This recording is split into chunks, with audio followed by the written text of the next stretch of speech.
Welcome to the Daily Walk Podcast, brought to you by Walk Thru the Bible. The Daily Walk Podcast is a daily devotional that will guide you on a life-changing journey through the Bible in 1 year. Join us every day to hear the entire Bible in a year, alongside a daily devotional thought that will help bring God's Word alive for you. Today's Daily Walk devotion comes from Genesis chapters 6 through 9.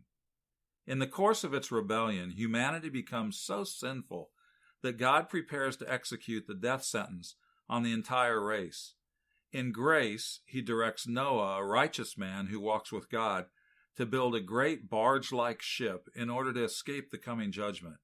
Noah obeys God, and while the flood waters purge the earth, the ark preserves human and animal life for a fresh start. After safe landing on the mountains of Ararat, God gives new directions and makes new commitments to Noah and his descendants, saying, "I will remember my covenant." And now let's listen to Genesis chapters 6 through 9. Genesis 6.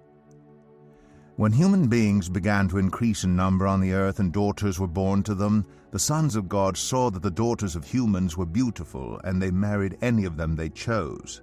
Then the Lord said, "My spirit will not contend with humans forever, for they are mortal. Their days will be 120 years. The Nephilim were on the earth in those days, and also afterward, when the sons of God went to the daughters of humans and had children by them. They were the heroes of old, men of renown. The Lord saw how great the wickedness of the human race had become on the earth, and that every inclination of the thoughts of the human heart were only evil all the time. The Lord regretted that he had made human beings on the earth, and his heart was deeply troubled. So the Lord said, "I will wipe from the face of the earth the human race I have created, and with them the animals, the birds, and the creatures that move along the ground, for I regret that I have made them." But Noah found favor in the eyes of the Lord. This is the account of Noah and his family. Noah was a righteous man, blameless among the people of his time, and he walked faithfully with God. Noah had 3 sons, Shem, Ham, and Japheth. Now the earth was corrupt in God's sight and was full of violence. God saw how corrupt the earth had become, for all the people on earth had corrupted their ways.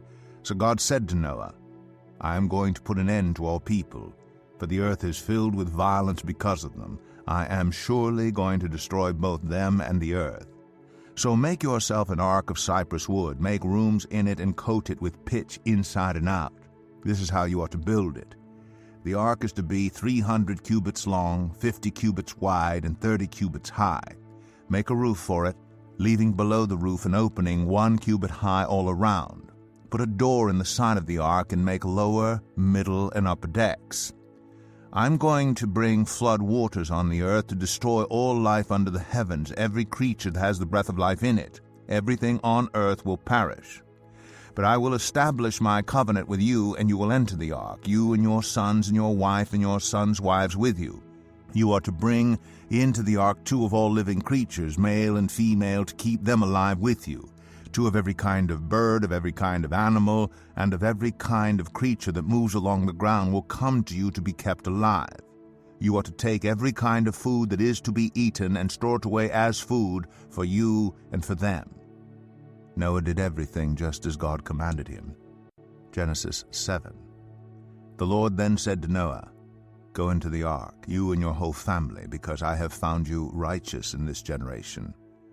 Take with you 7 pairs of every kind of clean animal, a male and its mate, and 1 pair of every kind of unclean animal, a male and its mate, and also 7 pairs of every kind of bird, male and female, to keep their various kinds alive throughout the earth. 7 days from now I will send rain on the earth for 40 days and 40 nights, and I will wipe from the face of the earth every living creature I have made." And Noah did all that the Lord commanded him. Noah was 600 years old when the flood waters came on the earth. And Noah and his sons and his wife and his sons' wives entered the ark to escape the waters of the flood. Pairs of clean and unclean animals, of birds, and of all creatures that moved along the ground, male and female, came to Noah and entered the ark, as God had commanded Noah. And after the 7 days the flood waters came on the earth. In the 600th year of Noah's life, on the 17th day of the 2nd month, on that day all the springs of the great deep burst forth, and the floodgates of the heavens were open, and rain fell on the earth 40 days and 40 nights. On that very day Noah and his sons Shem, Ham, and Japheth, together with his wife, and the wives of his 3 sons, entered the ark. They had with them every wild animal according to its kind, all livestock according to their kinds, every creature that moves along the ground according to its kind, and every bird according to its kind, everything with wings. Pairs of all creatures that have the breath of life in them came to Noah and entered the ark.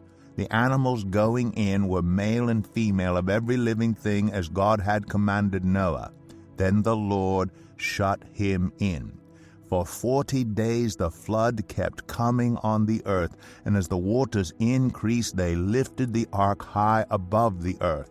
The waters rose and increased greatly on the earth, and the ark floated on the surface of the water. They rose greatly on the earth, and all the high mountains under the entire heavens were covered. The waters rose and covered the mountains to a depth of more than 15 cubits. Every living thing that moved on land perished: birds, livestock, wild animals, all the creatures that swarm over the earth, and all mankind. Everything on dry land that had the breath of life in its nostrils died. Every living thing on the face of the earth was wiped out: people and animals, and the creatures that move along the ground, and the birds were wiped from the earth.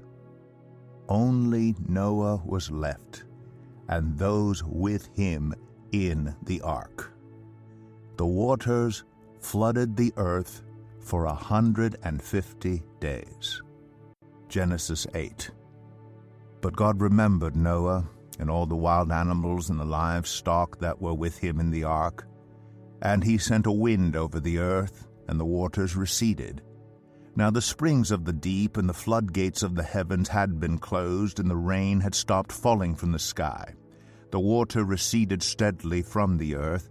At the end of the 150 days the water had gone down, and on the 17th day of the 7th month the ark came to rest on the mountains of Ararat.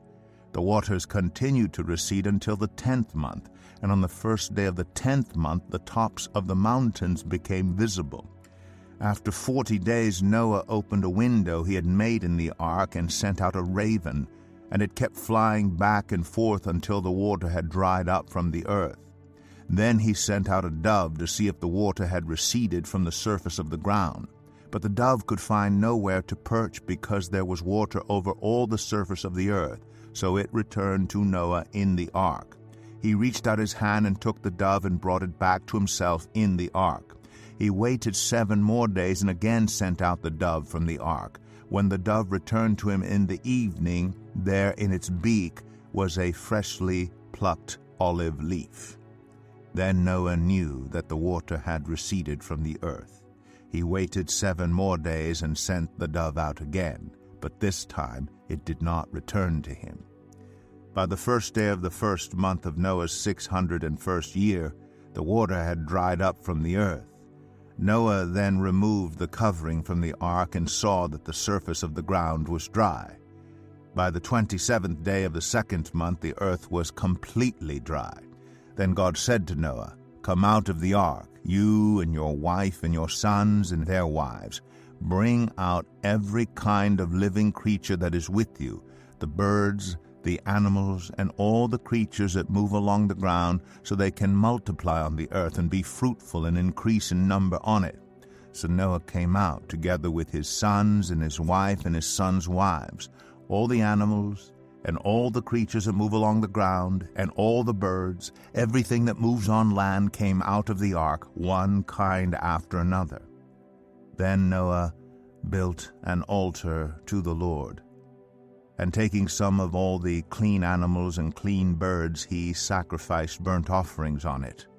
The Lord smelled the pleasing aroma and said in his heart, Never again will I curse the ground because of humans, even though every inclination of the human heart is evil from childhood. And never again will I destroy all living creatures as I have done. As long as the earth endures, seed time and harvest, cold and heat, summer and winter, day and night will never cease. Genesis 9.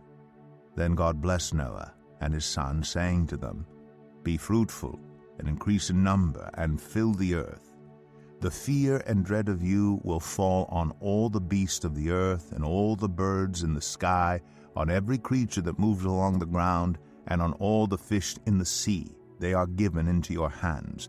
Everything that lives and moves about will be food for you. Just as I gave you the green plants, I now give you everything. But you must not eat meat that has its lifeblood still in it. And for your lifeblood I will surely demand an accounting. I will demand an accounting from every animal, and from each human being too. I will demand an accounting for the life of another human being.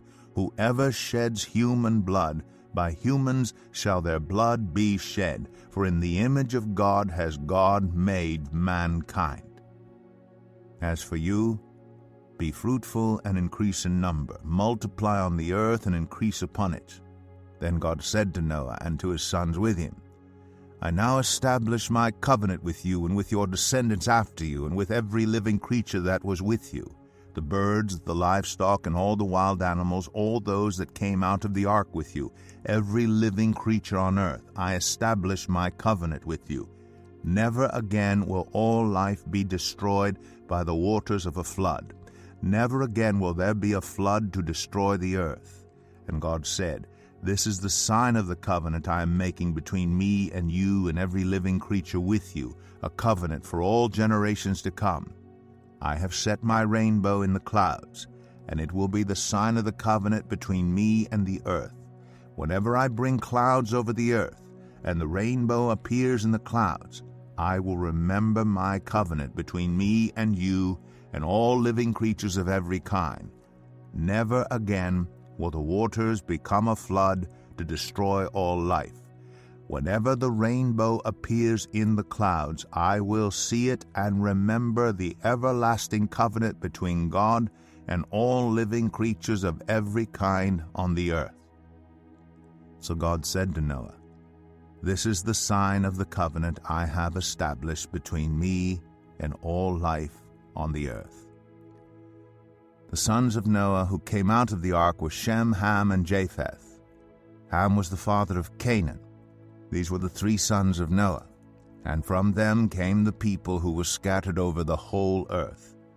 Noah, a man of the soil, proceeded to plant a vineyard. When he drank some of its wine, he became drunk and lay uncovered inside his tent.